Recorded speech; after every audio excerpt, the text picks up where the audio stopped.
Spéciale dédicace à toutes les personnes qui veulent faire du business mais ne veulent pas perdre. Ça, c'est quelque chose d'assez caractéristique que j'ai remarqué dans notre communauté. Beaucoup de personnes veulent faire du business, mais en réalité, ils n'entrevoient pas la possibilité de perdre leur investissement. Il y a un certain nombre d'erreurs que je ne peux plus faire dans le business. Et je pense que beaucoup d'entre vous m'ont souvent posé la question des collaborations. Philippe, pourquoi tu ne collabores pas avec tel? Pourquoi tu ne collabores pas avec tel autre? C'est-à-dire que dans votre esprit, comme ces personnes-là ont de la visibilité sur Internet, comme ces personnes-là parlent d'Afrique de manière positive, alors on devrait s'associer et faire des affaires ensemble. Je vais vous raconter une histoire aujourd'hui qui va peut-être vous ouvrir les yeux sur ma vision des choses par rapport à l'entrepreneuriat ensemble. C'est une série de vidéos que je vais faire dans lesquelles je vais aborder notamment les spécificités des business liés au terrain et aux maisons en Afrique, en lien avec l'affaire Nawali qui bat le plein en ce moment.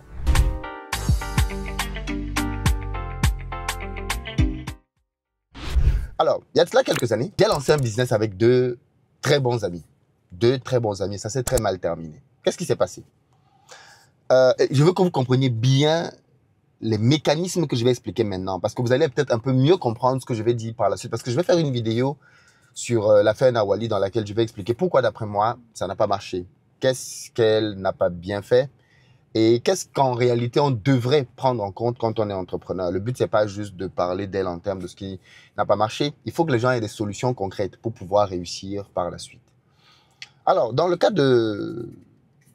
cas, ce que je vais raconter là maintenant date d'assez longtemps quand même. C'est pas quelque chose qui est arrivé récemment.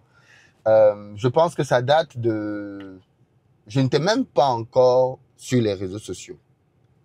Ce que je vais raconter là maintenant. Donc, ça date quand même d'assez longtemps. Je vous ai dit ici que l'un des premiers business que j'ai commencé à faire avec mon salaire, c'était l'achat de terrain en Afrique. Et l'une de mes plus belles acquisitions, je l'ai faite au travers d'un ancien camarade de classe que j'étais allé rencontrer dans son bureau quand j'étais en vacances au pays. Et alors qu'on était dans son bureau, il a reçu un coup de fil, enfin un message plutôt, de quelqu'un qui lui proposait un terrain à acheter à Kribi. Kribi, c'est une cité balnéaire au Cameroun comme Assini. Le monsieur proposait un terrain de 5000 m² à un prix ridiculement bas, 1500 francs. Et mon ami de me dit, oh, c'est dommage, j'ai plus d'argent, sinon j'aurais acheté ça. Je lui dis, mais acheter quoi? Il me dit, bon, là, j'ai un de mes gars qui me propose un terrain, 5000 m² à 1500 francs, ça fait 1500 francs, ça fait quoi? 2,50 € le mètre carré. Il dit donc là, si on part sur 5000 m², ça fait 7 500 000. Donc 7 500 000, ça fait quoi? Disons 12 000 € pour 5000 m² dans une cité balnéaire. Bon, bien évidemment, ça intéresse mon appétit, d'autant plus que mon ami dit qu'il ne peut pas acheter. Lui, il dit, mais moi, ça pourrait m'intéresser. Il dit, si tu veux, si ça t'intéresse, je te mets en relation avec le vendeur. Il me met en relation avec le vendeur. Et quand je contacte le vendeur, donc, de la part de mon ami, je lui dis, voilà, vous êtes en train de vendre un terrain à tel prix, ça m'intéresse. Il me dit, mais vous êtes qui? Et comment vous êtes au courant de cette offre? Je lui dis, non, moi, je suis l'ami de tel... Et celui qui m'a donné vos coordonnées. Il dit, ah, ok, d'accord. Bon, je suis un peu embêté. Je lui dis, pourquoi? Il me dit, parce que le prix que j'ai annoncé là, c'était pas un prix pour des gens comme vous. Je lui dis, comment ça? Il me dit, mais en fait, votre ami, c'est quelqu'un qui a été investisseur dans le lotissement de cet espace-là. Et donc, en tant qu'investisseur, il a droit à des tarifs préférentiels, mais ce ne sont pas les tarifs publics. En réalité, le prix auquel je vends ce terrain au public est de 7 500 francs le mètre carré. Donc, 5 fois le prix qu'il avait annoncé à mon ami. J'ai dit, ah bon? Il me dit oui. Donc là, je suis un peu embêté. J'ai dit, bon, on fait comment? Il me dit, bon, de toutes les façons, j'ai besoin d'argent. J'ai déjà annoncé le prix. On va s'en tenir à ça. Donc, vous allez acheter le terrain à ce prix-là. Le terrain était titré. Donc, on est allé chez le notaire, j'ai payé. Mais en fait, qu'est-ce qui s'est passé là concrètement? Il faut que vous compreniez le business model. Dans le domaine des terrains, un des moyens les plus rentables de gagner de l'argent, c'est de faire des aménagements. Globalement, c'est quoi? Dans plusieurs de nos pays, les terrains appartiennent aux populations dites villageoises, les autochtones. Mais les populations autochtones ont des terrains qu'elles exploitent depuis des décennies, mais elles n'ont pas la documentation qui les rend propriétaires de ces terrains, donc elles ne peuvent pas les vendre. Parce que la loi dit dans beaucoup de nos pays qu'on n'a pas le droit de vendre un terrain qui n'est pas immatriculé. Ça veut donc dire que ces populations-là doivent procéder à ce qu'on appelle donc l'immatriculation, en d'autres termes, le titrage. Le problème, c'est que, comme je disais, pour titrer un terrain, ça coûte de l'argent. Ça coûte de l'argent, beaucoup d'argent. Alors, il est donc né au Cameroun un deal, un business, dans lequel des investisseurs viennent voir des familles et font un accord dans lequel il est dit, écoutez, vous avez 10 hectares, par exemple, hein, vous, la famille, vous avez 10 hectares, vous n'avez pas les moyens d'obtenir l'immatriculation de ces 10 hectares. Moi, l'investisseur, je vais investir de mon argent, je vais faire l'immatriculation et en contrepartie, vous me donnez 2 hectares. Donc, pour le travail que j'aurais fait, vous me donnez 2 hectares, 20%, vous prenez 80%. En général, voilà comment ça marche. L'investisseur, lui, de son côté maintenant, soit il a la totalité des fonds et il s'engage là-dedans, soit il n'a pas la totalité des fonds et il va donc chercher, lui aussi à son tour, des investisseurs à qui il dit, écoutez, j'ai un projet de terrain à tel endroit pour obtenir 2 hectares. Ces 2 hectares-là, une fois que le terrain est immatriculé, vont valoir, par exemple, 10 000 francs CFA, 15 € le mètre carré. Ce que je vous propose, c'est de m'aider à financer l'immatriculation et je vous vends le mètre carré, non pas à 10 000 francs comme c'est le cas sur le marché, je vous le vends à 2 000 francs, donc 3 €, 5 fois moins cher, plutôt que 15 €, je vous le vends 5 fois moins cher. Et donc, les particuliers comme vous et moi se disent, bon, je vais investir, par exemple, pour acheter un terrain, 5 fois en dessous de sa valeur. C'est énorme comme opportunité pour gagner de l'argent. Donc, si j'investis, je veux que vous compreniez comment on se fait beaucoup d'argent dans les terrains.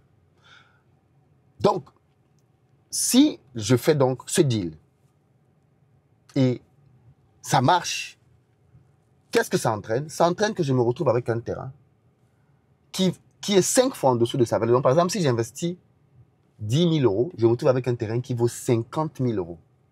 C'est énorme. Donc, par contre, le gars qui est en charge te dit bien que ça reste une opération risquée. Ça peut ne pas marcher. Pourquoi ça peut ne pas marcher? Pour plusieurs raisons. La première, ça peut être la malhonnêteté de la famille. C'est-à-dire que la famille peut avoir un deal avec toi. Quand tu finis de faire le titrage, ils essaient de te doubler. Donc, tu as investi, tu as immatriculé et après, ils essaient de te doubler. Ça, c'est déjà vu. Donc, il y a quand même un risque. Et toi, l'investisseur, tu sais donc que je suis en train d'investir, par exemple, 10 000 € qui peuvent devenir 50 000 € ou qui peuvent devenir walou, zéro. Je peux tout perdre. Tu le sais quand tu t'engages. C'est donc l'opération que mon pote avait fait. Donc forcément, quand tu t'engages dans ce genre de deal, tu sais que tu mets un argent là-dedans qui, c'est de la spéculation. Tu peux tout perdre ou alors tu peux gagner gros.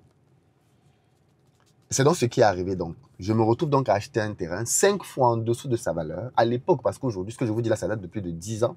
Donc, ce terrain-là, aujourd'hui, vaut une fortune. Parce que j'ai toujours les 5 000 m². Je ne les ai pas revendus. J'ai fait donc cette opération. Succès total. Je suis très content. Je suis trop content. Non, franchement, investir au pays, voilà, c'est l'Eldorado, le pays. Voilà. Très bien. Le monsieur, donc, comme il m'a fait bénéficier de ça, je suis dans la diaspora, le gars est liquide. Il repart sur une autre opération quelques mois après et il me contacte en me disant, bon voilà, non, c'est même moi qui lui avais dit que la prochaine fois que tu vas faire une opération, car contacte-moi, ça peut m'intéresser aussi de mettre un jeton. Il me contacte donc pour la prochaine opération. Très juteuse. Et il me propose donc d'intégrer le pool des investisseurs. À l'époque, j'en parle à 2 amis, 2. Aux États-Unis et en France, pour leur dire voilà. On a un investissement là pour faire une immatriculation. Si ça marche, on peut faire du x10. Si ça échoue, on a perdu notre argent. Les 2 amis me disent non, Philippe, franchement, on veut faire du business au pays aussi, on va te suivre, donc allons-y. Je dis ok, let's go, let's do it. On se lance donc maintenant dans l'opération pour acquérir des parts de terrain. Notre investissement total à tous les 3 va se lever autour de 100 000 € parce qu'on était cupides, on était gourmands, on voulait, gars, tu sors de la pauvreté. Une fois pour toutes, l'IEP mal, c'est fini. En passant, l'IEP mal veut dire la pauvreté est finie en langue bassa au Cameroun. Donc, l'IEP mal. Donc, on mise gros. J'avais misé plus que mes 2 amis, bien évidemment. Donc, on se lance et on met l'argent à disposition du monsieur. Mais en fait, il faut comprendre, tu ne mets pas tout l'argent d'un trait. Il y a un process qui fait que tu mets l'argent au fur et à mesure qu'il fait les opérations d'immatriculation. En réalité, pour immatriculer un terrain, c'est plusieurs étapes. Donc, vous avez un protocole qui dit, étape numéro 1, dès qu'il fait ça, tu lui donnes 10%. Dès qu'il fait ça, tu lui donnes 15%, ainsi de suite. Donc, on commence donc à verser les fonds pour qu'il puisse travailler. J'ai introduit dans mes 2 amis, il fait la documentation au nom de chacun d'entre nous. Je vous passe les détails. Cette histoire va durer à peu près 1 an. Et un jour, j'appelle pour faire le suivi. Je tombe sur une dame qui est en pleurs, elle me dit que le monsieur qui m'a fait le terrain est mort. What? Son mari est décédé. Je me rappelle encore, j'étais au bureau. C'était comme si on m'avait donné un marteau sur la tête. Boum! Je me dis, mais what? Qu'est-ce qui vient de se passer? Le gars est mort. Oui, il est mort. Est-ce que tu vas commencer à dire à sa femme que non, gars, mes condoléances? Tu raccroches. J'appelle mes amis, donc je leur annonce la nouvelle. Ils me disent, bon, on fait comment faire un autre argent? Je leur dis, gars, qu'est-ce qui n'est pas clair? Le gars est décédé. Moi, je n'ai aucune idée de ce qu'il faisait, où était le dossier, ainsi de suite. Les amis commencent à mettre la pression. Non, gars, faut trouver une solution. Les deux ne se connaissent pas, hein. Mais les deux font la même pression. Non, faut trouver une solution. Je me renseigne parce que je connaissais le géomètre qui gérait le dossier. Après peut-être 6 mois de... Parce que je suis en France, je ne suis pas au pays. Après 6 mois de recherche, je vais au pays, je vais à Créby, je finis par tomber sur le géomètre qui gérait le dossier. Je lui explique, il me dit, gars, c'est compliqué. Dans des cas comme ça, quand le promoteur du deal meurt, la famille trouve quelqu'un d'autre. Et tout ce qu'il avait déjà fait, gars, c'est perdu. Tu ne vas plus rien avoir de cet argent. Donc, on n'attend rien de ça. Mais bon, je veux quand même aller observer pour voir où est-ce que ça en est, ainsi de suite. Je dis, ok, d'accord. Je me sépare du géomètre. Quelques temps après, le géomètre aussi décède. Un jeune géomètre, hein. J'apprends ça, je suis encore sur le choc. Je dis ça à mes amis. Ça fait peut-être plus d'1 an maintenant que le gars est décédé. Le géomètre décède. Rien. Mes amis commencent à me dire que, gars, il faut que je leur rembourse. Que c'est moi qui les ai amenés dans le business, là.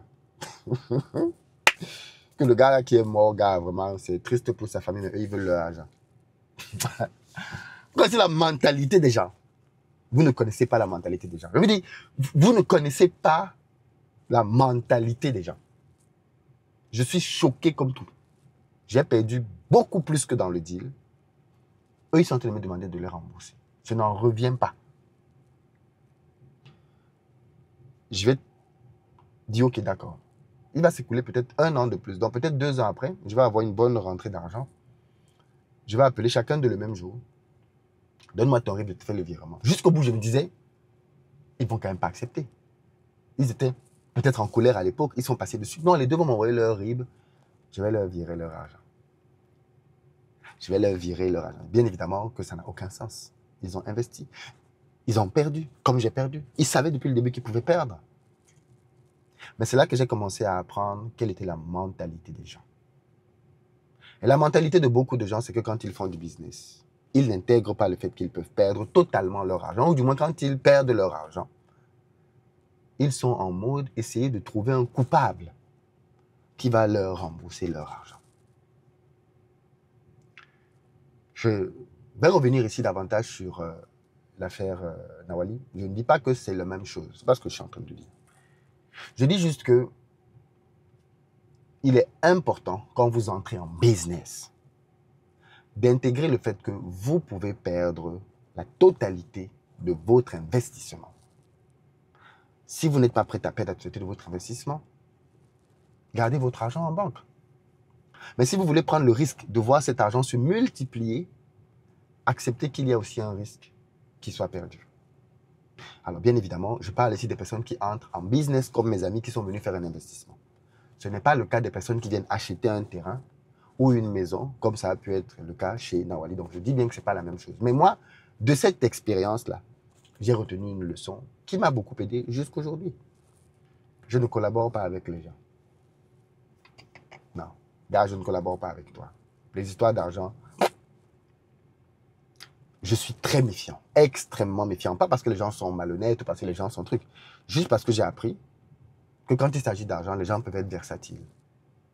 J'ai appris que quand il s'agit de blé, tu peux croire que tu connaissais quelqu'un, mais en fait, face à l'argent, tu te rends compte que je ne le connaissais pas vraiment. l'argent a fait que j'ai vu un autre visage de la personne. Un visage qui n'est pas drôle,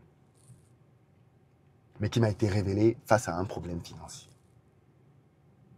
Donc, le message ici, c'est si vous êtes investisseur, je dis bien investisseur et je pèse mon mot. Première règle, ne mettez pas un argent que vous ne pouvez pas perdre. On le dit tout le temps. Mais la vérité, c'est que je me rends compte que beaucoup de gens investissent des sommes qu'ils ne sont pas prêts à perdre. Beaucoup de gens vont prendre des crédits pour investir. Absurde, absurde. Pourquoi? Parce que les gens sont cupides. Les premières personnes qui perdent beaucoup d'argent dans les investissements, ce sont les investisseurs eux-mêmes. Ce sont les investisseurs eux-mêmes. Donc, moi en tout cas, cette leçon-là m'a vacciné. Elle m'a appris un principe fort. Quand je mets mon argent quelque part, je sais que je peux tout perdre. Je sais que je peux tout perdre. Bien évidemment, avec l'expérience, je ne mets pas mon argent n'importe où.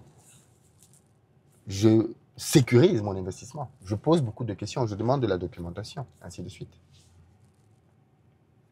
Mais une fois que j'ai fait toutes ces étapes-là, il n'y a pas de souci.